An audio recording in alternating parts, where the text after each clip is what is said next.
ఈరోజు 8:30 సమయంలో వినుకొండ టౌన్లో జిలానీ అనే వ్యక్తి తనకి రషీద్ అనే వ్యక్తికి ఉన్నటువంటి వ్యక్తిగత కక్షల వల్ల రషీద్ అనే వ్యక్తిని నరికి చంపడం జరిగింది.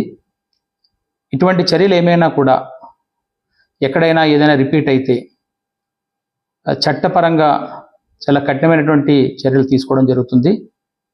ఎవరైనా వీటిని ఎక్కడైనా ప్రోత్సహించినా కూడా వాళ్ళు కూడా చట్టపరంగా తీసుకునే చర్యలకి బాధ్యులవుతారు.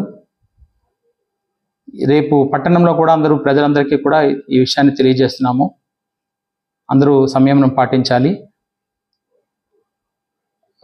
ఎటువంటి నేర చరిత్ర ఇకపై కనబడినా కూడా అది ఉపేక్షించడం జరగదు. దీన్ని గమనించమని పోలీస్ నుంచి ఒక హెచ్చరిక అయితే ఖచ్చితంగా చేస్తున్నాము.